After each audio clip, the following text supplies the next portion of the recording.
क्या तुम्हारा दिमाग तो खराब नहीं हो गया? फाजिल अली खान हैरत की शिद्दत से चीख पड़ा था। मैं सच कह रहा हूँ सेठ साहब। रिसीवर से इंस्पेक्टर हाकिम दाद की शर्मिंदा आवाज़ उभरी।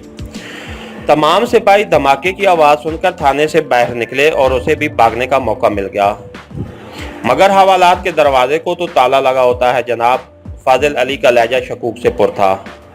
जी लगा होता है, मगर समझ नहीं आ रही कि उसने ताले को कैसे खोला। हमें तो काफ़ी देर बाद उसके भागने का पता चला। धमाके में हमारा एक सिपाही शीदा भी शहीद हो गया है। उसकी वजह से भी अफरा तफरी कुछ ज़्यादा ही बन गई थी। बहरहाल हम जल्द ही उसे ढूंढ निकालेंगे। तुम उसे ढूंढ निकालोगे? ये तो इतना ही नामुमकिन है जितना हिंदू का मस्जिद में जाना। अब पुलिस इतनी भी गई गुजरी नहीं है सेठ साहब। इंस्पेक्टर के लहजे में शिकायत का आंसर नुमाया था। कसरे नफसी है हजूर है, वरना अगर हकीकत देखी जाए तो इतनी से भी कुछ ज़्यादा गई गुजरी है। फाजिल अली ने गुस्से से फ़ोन करेडल पर पटक दिया।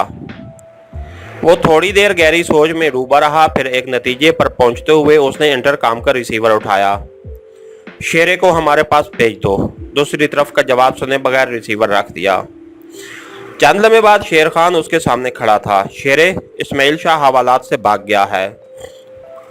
भाग गया है? पर कैसे सेठ साहब? वो भी हैरान हो गया था। उसके मुतल्लिक तो खुद पुलिस वाले नहीं जानते, हम क्या कह सकते हैं। मेरे लिए क्या हुक्म है सेठ साहब? यूं करो, अपने तमाम आदमियों को इस्माइल शाह की तलाश में फैला दो। खसूसन लारी अड्डों और रेलवे स्टेशन पर गहरी नज़र रखना होगी। गैर मारूफ होटल भी इस जमन में सरे फरिश्त रहे। दूसरे, तुम खुद थाने जाकर असल हकीकत जानने की कोशिश करो। हमें थानेदार की बात पर एतमाद नहीं है और लगता है पसे पर्दा कोई और कहानी है। ये ना हो थानेदार हमें डबल क्रॉस कर रहा हो। अगर ऐसा हुआ तो इस हुक्मदाद का बंदोबस्त भी करना पड़ेगा। ठीक है सेठ साहब, मैं समझ गया। तुम जा सकते हो। और शेरा सलाम कहते हुए कमरे से निकलने के लिए मुड़ा। और हाँ, आपने आदमियों को कह देना इस्माइल शाह जिधर नजर आए उसे गिरफ्तार करने के चक्कर में ना पड़े रहें। बस गोली मारकर ख़त्म कर दें। बाद में पुलिस के खाते में उसकी हलाकत डाल दी जाएगी कि पुलिस मुकाबले में मारा गया। ठीक है सेठ साहब।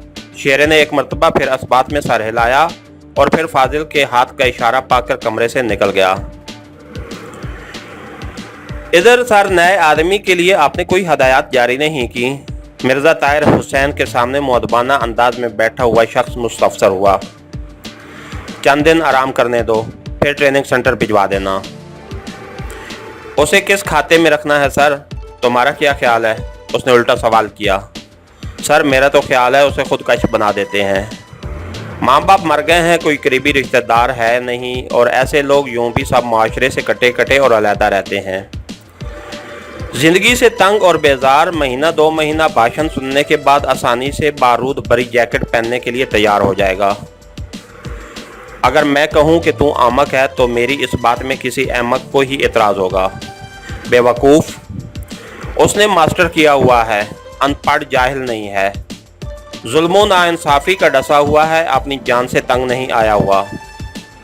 वो अपने वालिदैन के कत्ल का बदला लेना चाहता है, बहन की बेइज्जती का इंतकाम लेना चाहता है, और इसी मकसद के लिए हवालात से फरार हुआ है। उसे तुम खुद कश बनाओगे? लानत हो तुम पर। सॉरी सर, मैंने तो अपना ख्याल जाहिर किया था। मेरा दिल तुम्हें भेजने वालों की अक्ल पर मातम करने को चाह रहा है। जाने क्या सोच के उन्होंने तेरी तकर्री की है। मुझे सीखने के लिए आपके चरणों में भेजा गया है सर। उन्हें सीखने के लिए, और 6 माह में तूने यही सीखा है कि मुआशरती नाहमवारी के शिकार अहमकाम नौजवान को खुदकश बना दो। बेवकूफ़, ऐसे लोग हमारे लिए हीरा होते हैं, हीरा। नात्रा शीदा हीरा। हल्की सी मेहनत के बाद हम उसे अपने मिजाज के सांचे में ढाल सकते हैं। जज जी सर, वो नादम लहजे में बोला। तो फिर अब बताओ उसे किस खाते में डालना चाहिए? जज, जो आपकी इच्छा हो सर। इच्छा के बच्चे, कितनी दफ़ा कहा है अपनी ज़बान पर तवज्जो दो, पहचान लिए जाओगे।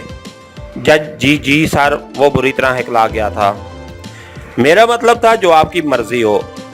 مرزا طاہر حسین چند لمحے خشمگین نظروں سے اس کے چہرے کو تکتا رہا، پھر آہستہ آہستہ اپنے اندرونی ابال پر قابو پاتا ہوا بولا، اچھا سنو، پہلی بات تو یہ ہے کہ اسماعیل شاہ ایک اعلیٰ نسب رکھنے کے باوجود اپنے دین سے کوئی خاص رغبت نہیں رکھتا، نہ تو اسے جنت کا شوق ہے اور نہ ہی جہنم کا خوف، اس لیے دین کے نام پر اسے استعمال کرنے کا خیال دل سے نکال دو۔ دوسری بات، وہ پڑھا لکھا ہے، اسے کوئی بھی بات ذہن نشین کرانے کے لیے دلیل کا سہارا لینا پڑے گا، اس کے شکوک و شبہات ایسے انداز میں رفع کرنے پڑیں گے کہ اسے یہ محسوس نہ ہو کہ ہم اس کے سامنے کوئی صفائی پیش کر رہے ہیں۔ تیسری بات، فاضل علی خان اور تھانہ دار سے انتقام اس کی زندگی کا مقصد ہے، اور اس کی اسی کمزوری کو بنیاد بنا کر ہم اپنی مروجہ ٹریننگ میں اس کے شوق کو ہوا دے سکتے ہیں۔ اس کے ساتھ یہ بھی ذہن میں رہے کہ فاضل علی خان کو ہماری تنظیم کا بندہ نہیں، مگر اس کا تعلق جس تنظیم سے ہے اس تنظیم کے اور ہمارے مقاصد میں کوئی نمایاں فرق نہیں۔ اس لیے ہماری کوشش تو یہی ہوگی کہ فاضل علی خان حد الوسع اسماعیل شاہ کے انتقام سے بچا رہے، تاکہ ہمارے مفادات پر کوئی زد نہ آئے۔ البتہ انسپکٹر حکمداد کی کوئی بات نہیں، اس جیسے کئی راشی مل جاتے ہیں، بلکہ پولیس میں 95% ایسے ہی لوگ ہیں۔ باقی اسماعیل شاہ ایک غریب جوان ہے جس کی زندگی تشنع خواہشات، نامکمل آرزوؤں، سلگتے ارمانوں اور پوری نہ ہونے والی تمناؤں کا محور رہی ہے۔ اسے سہولیات، عیاشی اور آسائشوں کا عادی بناؤ، نوابوں والے شوق لگاؤ، شراب اور عورت کا رسیہ بناؤ اور اپنے مطلوبہ نتائج حاصل کرو۔ آیا سمجھ میں کچھ؟ جی سر۔ باقی جہاں تک تعلق ہے اس کی ٹریننگ کا، تو اسے ہر قسم کا اسلحہ چلانے کی سکھلائی کے ساتھ خالی ہاتھ لڑائی بڑائی میں بھی ماہر کر دو، کیونکہ اسے ہم نے اندرونی شہر استعمال کرنا ہے۔ پڑھے لکھوں کی ضرورت یہاں پر زیادہ ہے، اور اس کے علاوہ میں نے ایک مستقل ممبر کے طور پر اس کا انتخاب کیا ہے کہ وہ جسمانی لحاظ سے بھی مضبوط ہے اور پڑھا لکھا بھی، اسی لیے تو اس کا معاملہ میں نے تیرے اوپر نہیں چھوڑا تھا۔ اس میں تو کوئی شک نہیں سر کہ آپ کی طرح صفائی سے کام کرنا ہر کسی کے بس کی بات نہیں ہوتی۔ اس کا لہجہ خوش آمدانہ تھا۔